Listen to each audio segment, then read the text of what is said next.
Texas Congresswoman Jasmine Crockett. She's a member of the Oversight and Judicial Committees. Welcome, my friend. It's good to have you as always. Before I get to a couple things I'd planned to speak with you about, what are your thoughts about about Kristi Noem, Department of Homeland Security Secretary, being over there? Do you think this is about trying to repair some sort of fracture, tensions, as Matt Bradley was very aptly calling them?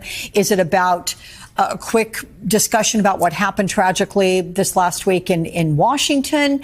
Was there an underpinning about Israel not being happy about Donald Trump wanting to negotiate with Iran? I mean, there's a lot of possibilities what discussions could be about.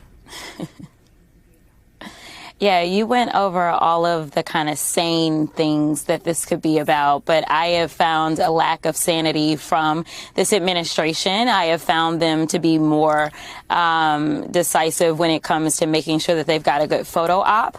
And so as far as I'm concerned, I doubt that there's anything of substance that she probably is over there to deal with. I doubt that she is going to decide to have a conversation about what happened to those two young people that worked for the Israeli embassy and talk about potential security measures that may need to be increased and cooperation. I doubt it is anything of substance. You just had a good photo op, and I think that that's probably all Kristi Noem is good for, is a photo op.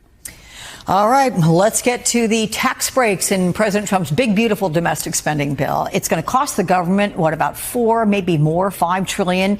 It's going to cut Medicaid, other safety net programs by at least $700 billion. Studies show those tax breaks are going to increase income for the top earning households, and I mean the top, while reducing income for the poorest 10%. So if it passes, how does it affect your constituents? And what do you say to Republicans who claim this bill is all about fiscal responsibility? First of all, it's nothing but a transfer of wealth in a country in which, under the Biden-Harris administration, that wealth gap was actually starting to shrink because there were actual jobs that were being created. We saw through the CHIPS and Science Act that we ended up providing for opportunities for new high-tech manufacturing jobs. We also saw through the Inflation Reduction Act that there were so many opportunities around new green jobs. All we have seen out of this administration is that they have cut jobs, whether it was within the federal government or outside of the federal government. And what we've also seen is that they don't care about the people that are struggling the most, the people that believe in the American dream, that believe that they should be able to come from anywhere and still have an opportunity at prosperity. So beyond that, beyond the fact that it's just really a cruel bill, it's this idea that they are going to somehow be fiscally responsible when we know under the first Trump administration, they ran the national deficit up $8 trillion. And with this one bill, they want to raise the debt ceiling an additional $5 trillion. So here is the deal. If we have cut off everything that would help somebody, which doesn't sound like a very Christian thing to do, if we're going to do all of that, at least have something to show for it. They have nothing to show for it except for, again, those top earners being able to say, have their next trophy wife or buy their next yacht or get their next plane. That doesn't work for me, and that obviously does not work for my constituents. Let's talk about what President Trump did yesterday, giving the commencement address at West Point. Besides congratulating the graduating cadets, they got to hear the president veer off into his usual grievances and political attacks. Let's take a listen. I went through more investigations than Alphonse Capone, and now I'm talking to you as president. Can you believe this? I must tell you, a lot of trophy wives. Doesn't work out. They subjected the armed forces to all manner of social projects and political causes while leaving our borders undefended and depleting our arsenals to fight other countries' wars. The job of the U.S. Armed Forces is not to host drag shows. We will not have men playing in women's sports, if that's okay. So, look, we are all used to Trump making campaign-style diatribes in, inappropriate settings. But what is your response to him doing it at West Point?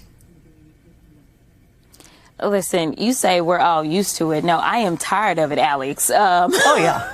Oh, yeah. I mean, I'm right there with he you. literally sounds like someone who is broken out of the insane asylum. Like, he just be all over the place. Like, get him some ADHD medicine, if nothing else, because I don't know where he's ever going to go. And I don't think that those that have gone through West Point expected to have their commander-in-chief address them and start talking about trophy wives or start talking about how he had so many investigations. What a great reminder that you are not qualified to be the person that potentially will command us as troops to go into war. Like, that is not instilling confidence whatsoever. And honestly, our troops deserve better. Our graduates deserve better. We as a country deserve better. And frankly, if we are going to ever be seen as the world leaders that we historically have been, the world deserves better. It is time for Republicans to start calling him out and start questioning his mental acuity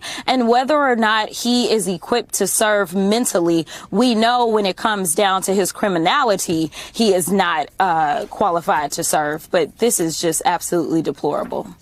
So Trump this week, as you well know, returned to his trade war, threatening a 50% tax on all European Union imports and a 25% tariff on Apple iPhones if they aren't made in America. I mean, this once again threw the markets into uncertainty. Stocks went plummeting. Listen to what political analyst Cornell Belcher told me about this yesterday. Here it is. Imagine for one moment that Barack Obama was interfering in the free market system the way Donald Trump is. Imagine how Wall Street would lose their stuff. They would lose their minds if Barack Obama was having this sort of chaos and pain inflicted just on a whim. Wall Street, elections coming up.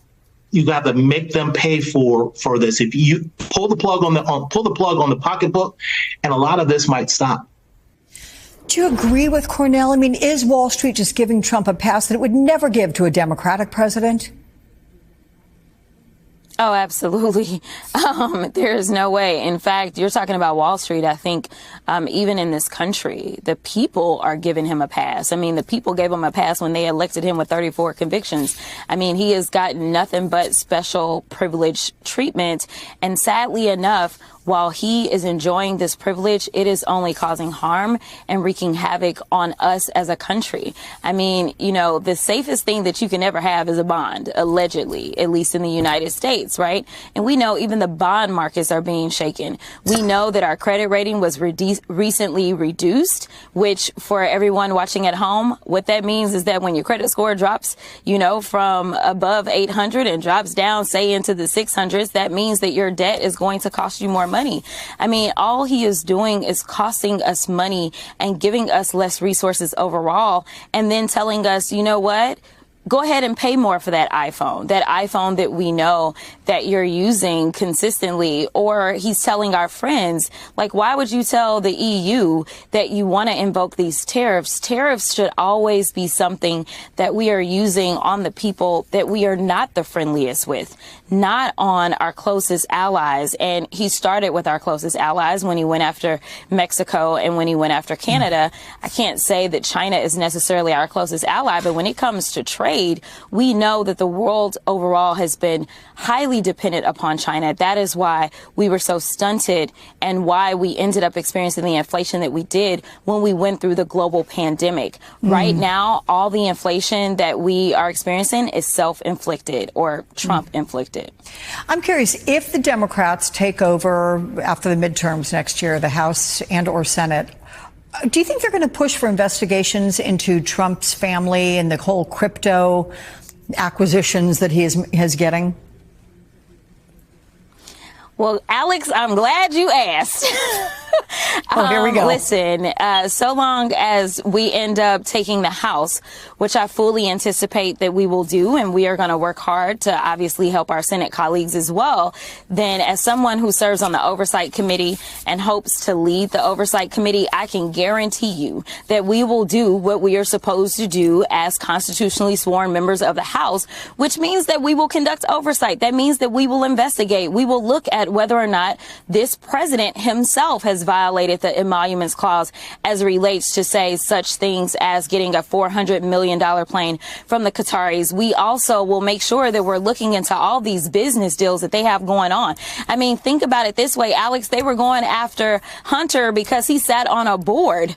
Think about how much money they are raking in, whether we're talking about the next golf resort that they're setting up in Qatar, or whether we're talking about them leveling Gaza, as they've talked about, and talked about how it would be great beachfront property, whether we're talking about this crypto scam, the scam that people didn't even want to walk into and show their faces. Let me tell you, there is no shortage of things for us to dig into and determine whether or not there have been not only violations of the law, but definitely violations of our Constitution as a whole. Did you make a little news here? Didn't you say you hope to lead that committee? I absolutely do. Unfortunately, we are going to lay our dear colleague, Jerry Conley, to rest here on Tuesday.